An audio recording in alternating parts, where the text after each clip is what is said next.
apaixonadinha. Tô passando na sua rua, não fica apaixonadinha. Você e sua amiguinha quer subir na minha motinha? Você e sua amiguinha quer subir na minha motinha? Sou MC Lourenço e vim passar mais um relato.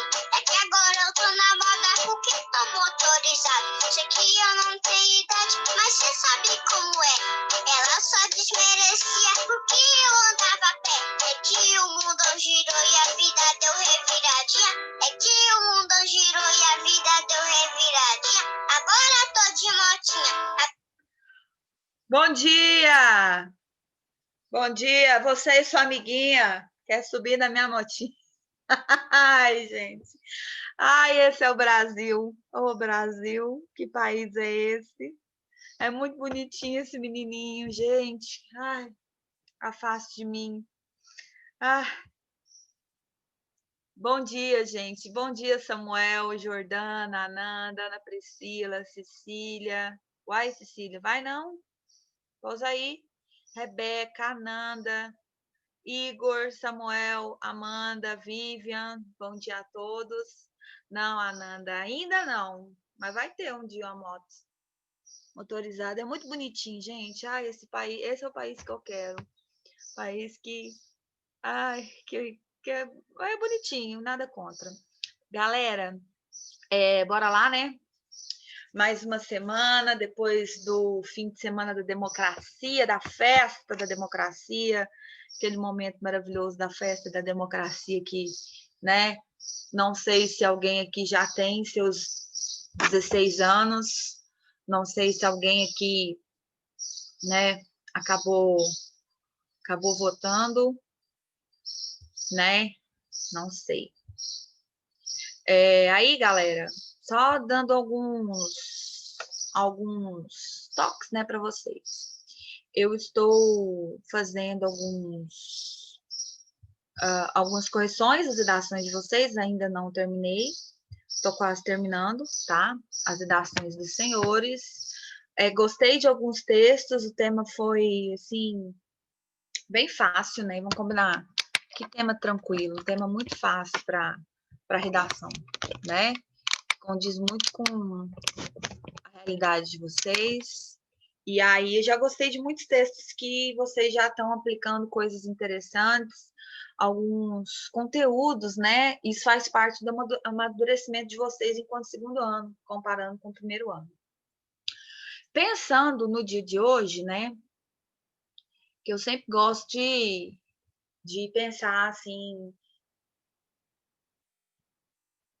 Olha, inclusive, Jordana, eu tenho todas, né? Todas as outras comigo, todas as outras coleções comigo. Queria muito passar. Acho que eu vou fazer um momento assim com vocês, marcar uma tarde, e aí eu vou enviando para quem tiver interesse. Com certeza, Jordana, eu entendo. E é uma das coisas que eu mais tenho preocupada na minha cabeça, porque lembra aquele momento que eu entregava a redação da prova de vocês e a gente tinha aquele contato direto de eu tirar dúvida, de mostrar na redação alguma coisa que não, sabe, que não estava interessante? É tão importante, né? E aí a gente vê. Eu pensei até em fazer uma reunião do Zoom para isso, mas aí eu fico pensando, né? Tem alguns alunos que têm vergonha de a gente, né? Aí ia ter mais de uma pessoa, ia pôr a redação, os possíveis erros. Aí vamos pensar se alguém também tiver alguma ideia e quiser passar para mim a respeito disso, mas tem dado certo. Eu tiro uma tardezinha aí. Fiz isso na semana passada com um outro colégio que eu dou aula, tirei umas 2 horas de uma tarde e aí eu fiquei, né, pelo WhatsApp mesmo, enviando áudios e a gente teve uma troca bem legal, tá? Então vamos ver se isso dá certo, porque é importante a gente ter esse momento de correção, tá? Lembrando, o dia de hoje é muito importante, tá? O dia 16 de novembro, para quem faz redação do Enem. Tem 2 datas para ressaltar para vocês. Uma importantíssima de citar na redação, porque em 1945 foi criada a Unesco. E a Unesco, né, é importantíssima de ser citada dentro da redação do Enem, Por quê? Porque ela é responsável, dentro dentro da Organização das Nações Unidas, é o órgão responsável, né, de fazer com que a cultura, a ciência e a educação, né, seja de acesso a todos os povos, independente de qualquer situação. Então, quando a gente pensa assim na redação do Enem, lá na proposta de intervenção, por exemplo, a Unesco pode ser um agente interessante da proposta de intervenção, tá? Então, eu queria que vocês prestassem atenção nessa data, em 1945. Não à toa, em 1945. Foi bem no pós-guerra, já houve logo essa necessidade, né? A ONU foi criada e aí dentro da ONU a Unesco. E é importante, tá? Ter esse tipo de conhecimento na hora de fazer a prova. Outra coisa também dessa data que é interessante, né, principalmente para a área de língua portuguesa, é o aniversário de José Saramago. Na literatura, na língua portuguesa, em relação aos autores, nós comemoramos duas datas, o nascimento e a morte. Quando eu falo comemoramos, a gente lembra do autor, né? E José Saramago é um dos mais importantes autores, sim, de língua portuguesa. Quando a gente fala língua portuguesa, né? Ele não era brasileiro, ele era português. Mas a obra dele tem uma representatividade importantíssima, não só no Brasil, não só no eixo de língua portuguesa, mas no mundo, no que a gente chama de literatura internacional. Quando alguns alunos me questionam sobre autores que, na minha concepção, alguém deveria ler, né, um dos conjuntos de autores, eu sempre cito José Saramago, tá? E ressalto duas obras que são as duas obras mais conhecidas dele, né? Uma que até já virou filme, que é um ensaio sobre a cegueira. Não sei se alguém teve a oportunidade de ver o filme, é brilhante, é muito bom, tá? E tem o livro. E outro é o Evangelho segundo Jesus Cristo, que apesar de ter esse nome, né, essa relação tão direta assim com a questão da religiosidade, da espiritualidade, foge bem, porque o autor era ateu, e ele dá uma dinâmica humana para Jesus Cristo interessantíssima, é muito bom de ser lido. É um livro muito grande. Quando eu falo muito grande, é um volume de texto muito grande, mas você lê, flui a leitura. Por isso que ele é tão valorizado, assim, porque a escrita parece uma conversa. É muito bom de ser lido, José Saramago, tá? Então, aí é aniversário dele, um dos grandes autores que sempre devem ser ressaltados. Então, galera, vou aqui pegar o nosso PowerPoint, abrir aqui para vocês. A gente vai voltar, eu não esqueci, tá? Que eu falei na última aula que a gente iria, como é que fala? Eu ia dar dicas de título para vocês e de introdução, né? Então, nada melhor do que para falar de introdução do que a gente tentar aí trazer exemplos para vocês. A redação que eu vou usar hoje vai ser uma redação que eu vou pedir para vocês fazerem o mesmo exercício de transcrever, e vocês vão fazer um exercício também de fazer introdução, tá? Vocês vão ter que fazer uma introdução para mim, uma coisa do gênero. Aí Amanda, Cecília e Jordana, né, também que havia falado, vamos pensar aí, tá? Mas acho que a gente vai acabar fazendo isso, tá? Um momento, e se você não puder, tá no momento lá, mas se você quiser receber, eu dou um jeito de enviar por e-mail para você, porque já são 3, né? Que vocês fizeram e tem mais 2 comigo. Mais 2, eu acho. Tem mais 2 comigo. Então, aí são 3 textos, tá? Bora lá, então, galera. Sempre a gente vai usar na redação de vocês alguns aspectos básicos que eu acredito que vai sempre contribuir com a redação de vocês. Alguns alunos perguntam sobre a questão se há necessidade de um aluno de ensino médio fazer específica de redação. Eu vou dizer que não, se ele for um bom aluno, porque o tanto de conteúdo que ele vai ter, vocês, ano que vem, no terceiro ano, vocês não têm noção. Vocês vão ter mais um ano para destrinchar tudo de redação, tendo acesso a um professor, né? Porque vocês vão ter aula de redação semanal, você vai ter uma produção semanal, e o que é legal no terceiro ano, pelo menos do Colégio Planeta, né? que a sua redação vai ser corrigida e nem sempre pelo mesmo corretor, não é o seu professor que vai corrigir a sua redação, então você vai ter uma média assim e ter que produzir toda semana. Então, quando o aluno não tem um colégio que obriga uma redação semanal, a fazer uma redação semanal, eu acho importante ele fazer sim uma específica, tá? Mas não há essa necessidade, porque tanto que no primeiro ano, no primeiro e segundo ano, tudo bem, mas a gente já traz recursos que lá no terceiro ano vocês vão usar, tá?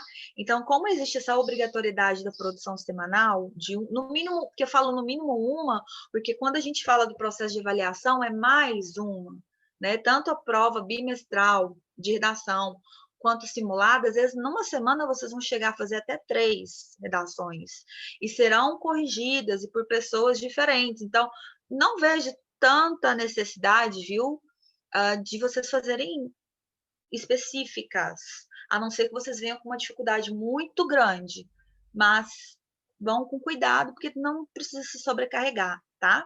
Então, no slide que vocês estão vendo, eu trouxe a coletânea de textos da redação do ano passado. A maioria de vocês conhece essa coletânea. Eu espero que conheça, porque vocês já são segundo ano, né? A gente está em novembro, vocês já estão com os 2 pés no terceiro ano.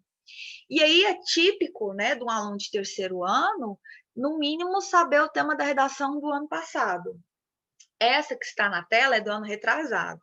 O que a gente vai esperar de um aluno de terceiro ano já no primeiro bimestre, quando a gente chega, né? É que vocês já tenham lido o tema de redação que vai ser aplicado em janeiro desse ano, né?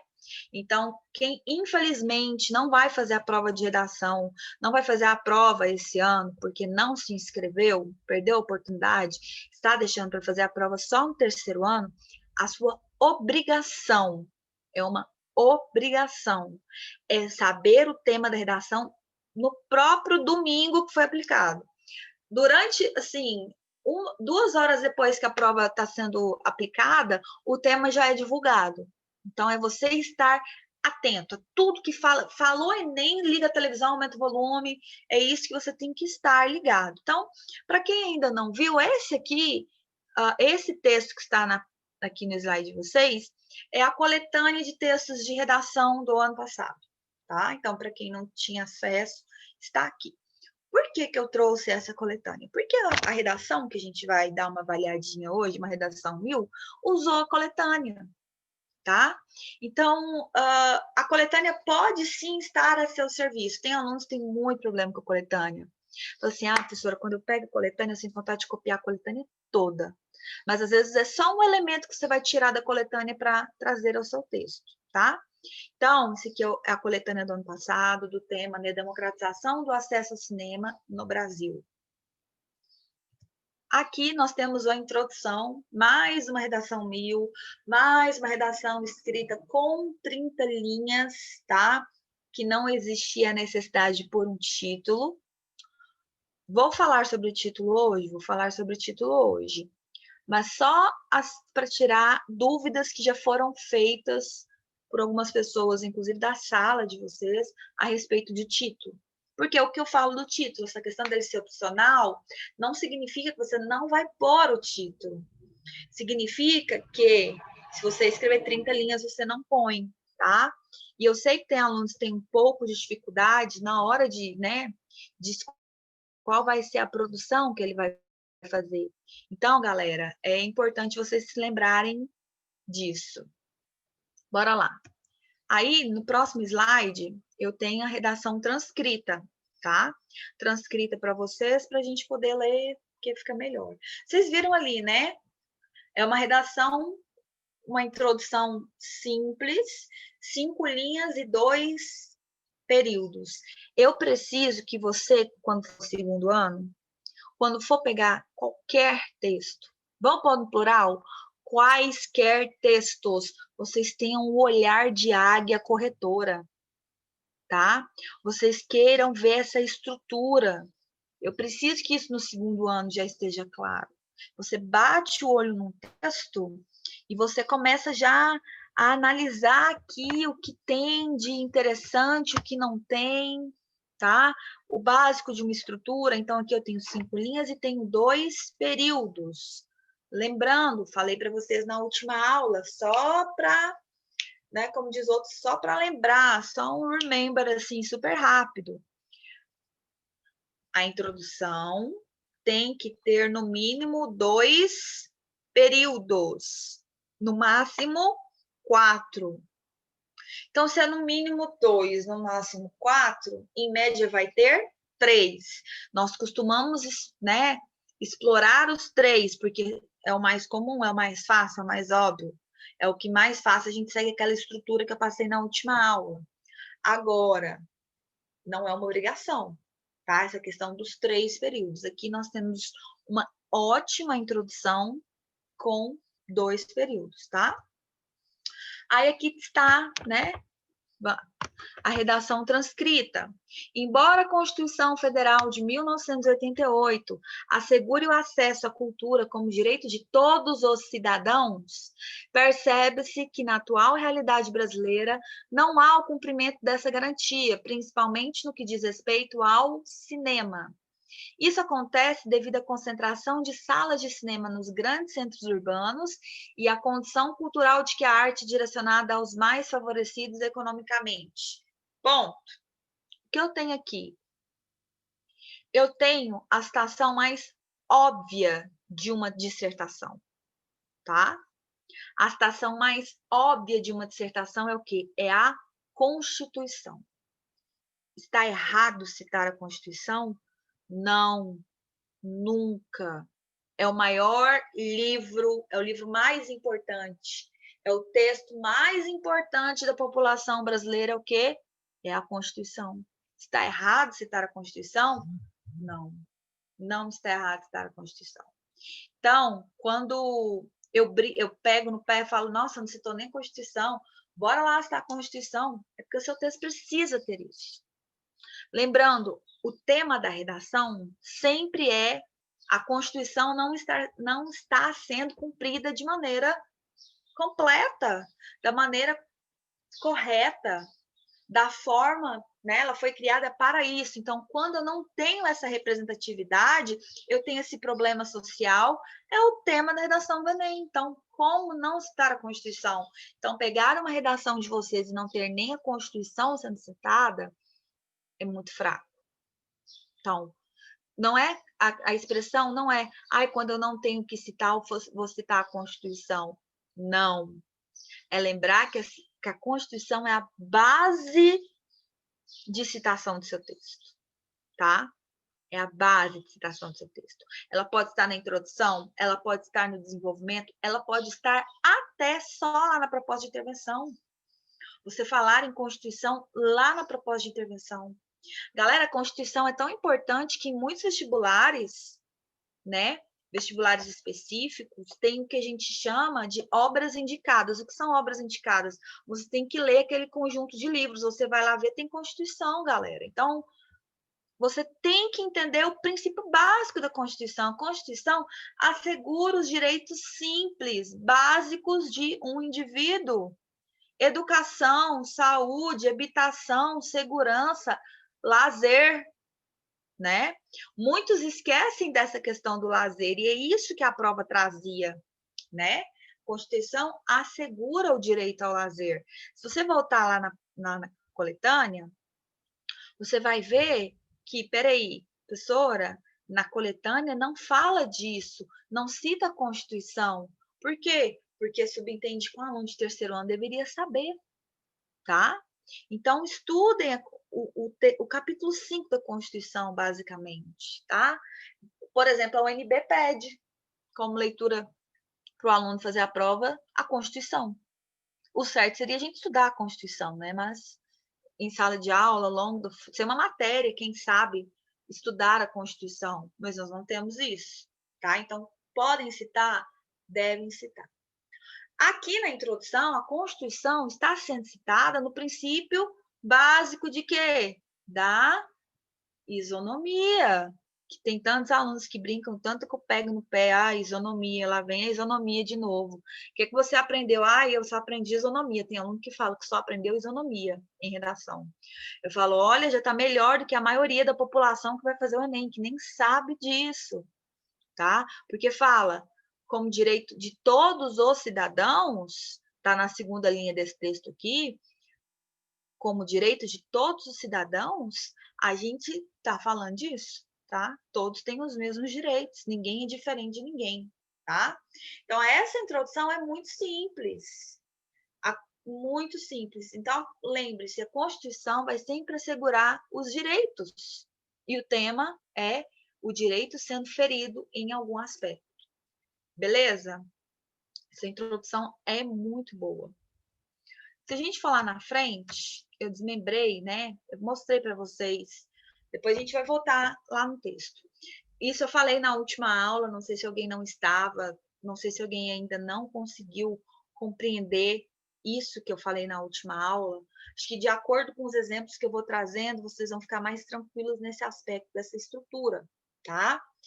Ela tem que ter esses elementos, mas não necessariamente 3 períodos, tá? São esses 3 elementos que tem que estar no texto. Se tratando dessa redação que eu trouxe para vocês, dessas possibilidades de se usar na introdução, vamos abrir um parêntese, não só de usar na introdução, usar ao longo do texto, galera. Nesse slide, eu não vou ler, porque já usamos, já falamos dele na semana passada, mas eu queria ressaltar o último elemento, que é a citação, tá? Por quê? Porque aqui eu tenho a citação logo no início que eu falei para vocês. Caso você não se lembre de nada, cite a Constituição, né? Não que ela seja um último recurso, mas ela é um excelente recurso para o seu texto. Então, como que eu tenho aqui a Constituição? A Constituição é a tese, a base do princípio que tem que assegurar os direitos de todos, é a tese. Só que começa colocando embora. Embora é um conectivo que vai dar a ideia do quê? Ou de quê, né? Melhor dizendo. Vai dar a ideia de uma adversidade. Algo, um empecilho, esse embora. Então, fala que a Constituição traz só que, a gente não pode escrever só que, colocar só que é oralidade, tá? Então, em vez de colocar só que, a gente coloca um embora. Haja visto, também é uma expressão maravilhosa. Poderia começar, haja visto que a Constituição poderia. O embora foi excelente, tá? Então, esse início é a tese. Aí, por que fala? Perdão, antes fala, né, da Constituição como acesso à cultura. Isso é a ideia. Agora, vai contextualizar a partir do momento que aplicar isso ao tema da redação. A tema da redação foi o cinema? Aí aqui vai especificar. Não há o cumprimento dessa garantia, principalmente no que diz respeito ao cinema. Então, quando eu falo do cinema, eu estou falando disso, tá? Então, galera, prestem atenção. Eu tenho uma ideia e eu tenho que contextualizar dentro de um tema de redação, tá? Então, fica bem melhor quando eu contextualizo dentro de um tema de redação. Beleza? É trazer para o tema de redação. Dá para usar essa citação para qualquer tema? Sim, Amanda, qualquer tema. Na introdução, no desenvolvimento e na conclusão.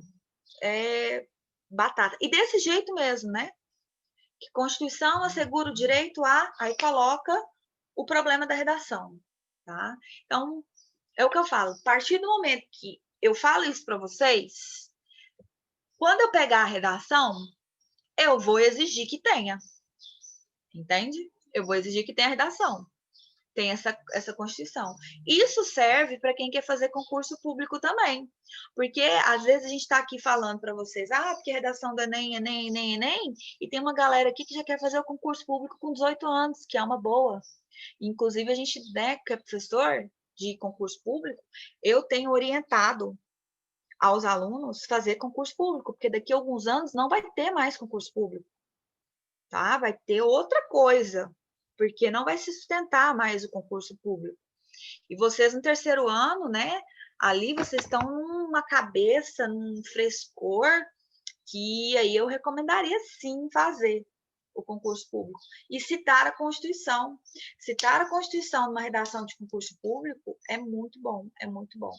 Então, aí, nesse slide que está aqui para vocês, nesse segundo momento, eu citei, então, a Constituição e depois contextualizei dentro do tema cinema, beleza? Como que essa pessoa concluiu o texto? Lembra que eu falei que tem duas formas de conclusão? Eu posso concluir abordando a minha proposta de intervenção, que vai ser lá do final, ou eu posso levantar como eu vou trabalhar a questão no meu texto, o que a gente chama de abordagem da problemática. Como eu vou desenvolver o meu texto. Como ela fez? Ela fez a abordagem da problemática. Como? Está aqui, primeira, segunda, terceira, quinta linha, finalzinho, né? Isso acontece devido à concentração de salas de cinema nos grandes centros urbanos e à condição cultural de que a arte é direcionada aos mais favorecidos economicamente. Ou seja, eu tenho dois aspectos que eu vou trabalhar no texto. Um no primeiro parágrafo do desenvolvimento e outro no segundo parágrafo do desenvolvimento. Então, a introdução aqui, mais uma vez, deixa eu até tirar minha carinha aqui do lado para vocês verem melhor, né? Aqui, mais uma vez, a introdução está sendo trabalhada como um mapa da mina do texto, um resumão do texto. E é assim que a redação deve ser trabalhada, tá? A redação deve ser trabalhada dessa maneira, beleza? Por quê? Porque se eu fizer isso, o meu texto, na competência 2, filha, é 200 pontos. Quando o corretor já enxerga isso na sua redação, na competência número 2, você vai ganhar 200 pontos. Facilmente, facilmente. Então, vou voltar lá na redação do texto como um todo, para mostrar, comprovar para vocês que ela realmente fez isso. Então, aqui, nessa redação, tá? Então, o primeiro aspecto que ela disse que ia levantar, né? Primeira, segunda, terceira, quarta, quinta linha da introdução. A concentração de salas de cinema nos grandes centros urbanos. É a primeira ideia. Olha como ela desenvolve essa ideia. É relevante abordar, primeiramente, que as cidades brasileiras foram construídas sob um viés elitista e segregacionista, de modo que os centros culturais estão, em sua maioria, restritos restritos ao espaço ocupado pelos detentores do poder econômico. Ela fez o quê? Uma paráfrase dessa primeira ideia, no início dessa introdução. Porque também lembra que não pode ficar repetindo palavras, elementos, argumentos em parágrafos próximos. Ela continua. Aqui ela vai fazer uma citação. Essa dinâmica não foi diferente com a chegada do cinema, já que apenas 17% da população do país frequenta os centros culturais em questão. O que ela citou? Uma estatística, ela citou um número. Professora, mas ela tinha esse número? Não, ela não tinha esse número exato. Mas olha aqui, voltei o slide para vocês verem. Olha o tema de redação, olha o texto 3, que é um infográfico de título, da telona para as telinhas. Não tem um desenho de uma pipoca? Olha o que está no desenho dessa pipoca. No desenho dessa pipoca, nós temos o quê no desenho dessa pipoca? Nós temos, claramente, o 17%. 17% da população frequenta o cinema no total. Ou seja, ela usou um dado da coletânea. É errado usar um dado da coletânea? Não, nunca a coletânea tem que ser usada a seu favor. Só que ela não só copiou um dado da coletânea, agora ela acrescenta um elemento ao dado da coletânea.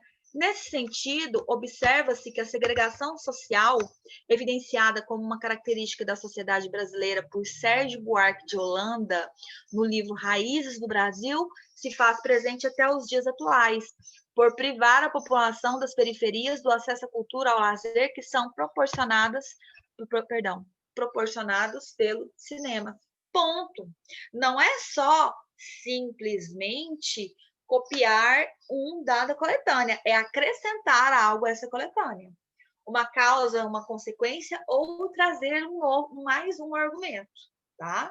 Então, gente, eu não tenho o que falar. A coletânea pode te ajudar, tá? Mas você não pode ficar só na coletânea. Nossa, professora, ela não precisou nem falar, estudos mostram que... Não precisou. Não houve essa necessidade, tá? Porque, né, é meio óbvio que se existe uma porcentagem, aquilo ali é fruto de uma pesquisa, aquilo é fruto de um estudo, tá? Então, é meio óbvio isso. Então, não é só fazer a citação. É, além da citação, você colocar, lembrando, mais uma informação, tá? Mais uma informação para isso. Voltando aqui à introdução, temos uma pergunta no bate-papo. Esse livro fala sobre o quê? Boa pergunta, Amanda. Bora lá, galera. Essa citação, deixa eu ir lá onde ela está falando. Essa citação, ela é muito, muito importante, porque Sérgio Buarque de Holanda, né, tem um peso muito grande. A família Holanda tem um peso muito grande. Pra vocês terem noção, vem Chico Buarque e vem... Sabe o dicionário Aurélio? Então, é uma família uma família intelectual brasileira, tá? É uma família intelectual brasileira. Então, é um livro que faz lógica e sociológica cultural das origens, né? É como se fosse buscar as origens dos problemas que existem no Brasil relacionados à classe social. E aí, como esse poder econômico refletiu ao longo da história, refletiu ao longo da cultura, da apropriação cultural, etc. É um livro muito interessante de sociologia.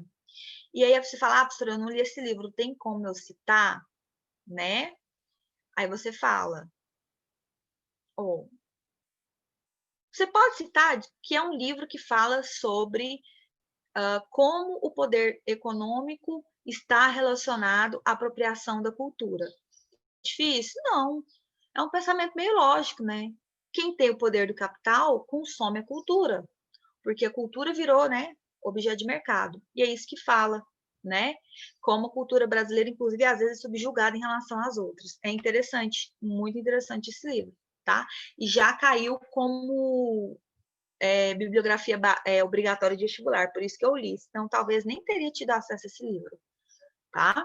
É um excelente sociólogo, um teórico da linguagem também, tá? É uma família, essa família Holanda aí é uma família de muito peso cultural para o nosso país, tá?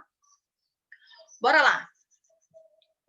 No segundo tópico da introdução, está lá na primeira, segunda, terceira, quarta, quinta linha. O segundo elemento que ela usa para terminar o texto dela, né, nesse período, é a condição cultural de que a arte é direcionada aos mais favorecidos economicamente. Então, ela fala de concentrar os centros urbanos e como a arte é direcionada aos mais favorecidos economicamente. Inclusive, esse livro poderia ser continuidade para o segundo elemento também, tá? Mas ela quis falar da concentração. Concentração física mesmo, né? E aí, continuando o segundo parágrafo, que ela vai desenvolver, voltando à ideia de que a condição cultural é direcionada aos mais favorecidos economicamente. Aí você vai falar assim, professora, isso é tão óbvio. Gente, vocês não precisam, sei lá, deixa eu tirar meu rostinho aqui de vocês, tá? Vocês não precisam criar algo novo, algo inovador. Que isso, gente? Perdão. isso, Brasil. Não precisa ser algo inovador, tá? Não precisa ser a descoberta do ouro. Vocês às vezes se preocupam muito com isso, tá? Vocês subjugam o que vocês têm para escrever porque vocês querem escrever uma coisa muito diferente, muito inovadora, e não há essa necessidade, tá? Paralelo a isso, vale também ressaltar que a concepção cultural de que a arte não abrange a população de baixa renda é um fator limitante para que haja democratização plena da cultura e, portanto, do cinema. Isso é retratado no livro Quarto de Despejo, de Carolina Maria de Jesus, o qual ilustra o triste cotidiano que uma família em condição de miserabilidade vive e assim mostra como o acesso a centros culturais é uma perspectiva distante de sua realidade. Não necessariamente pela distância física, mas pela ideia de pertencimento a esses espaços. Alguém está falando. Eu li esse livro para fazer uma peça. Viu, Samuel? Tudo é a sua caixa de Pandora. Você tem esse livro, você tem essa autora. Gente, Carolina Maria de Jesus. É uma das personagens da literatura brasileira mais fantásticas que tem, tá? É uma das personagens da literatura brasileira mais fantásticas que tem, tá? Infelizmente, não é tão divulgada, infelizmente, não é tão lida. Só que outro dia eu tive uma grata surpresa vendo televisão, assistindo Malhação. Vou falar bem a verdade para vocês. Na qual a Malhação falava de Carolina Maria de Jesus. Falei, gente, se não me engano, era o nome da escola. E aí eu bati o olho na televisão exatamente no momento que a professora personagem falava sobre. Gente, nossa aula está quase acabando, tá? Aí, o que fala Quarto de Despejo para terminar a aula, né? É o diário de uma favelada. Só que é um diário de uma favelada escrito, realmente por uma favelada. Então, assim, é interessantíssimo esse livro, já caiu em inúmeros vestibulares, tá? Então, assim, é uma obra interessante. Lembrando, gente, quem vai corrigir a sua redação é um professor de letras. É uma autora negra, favelada,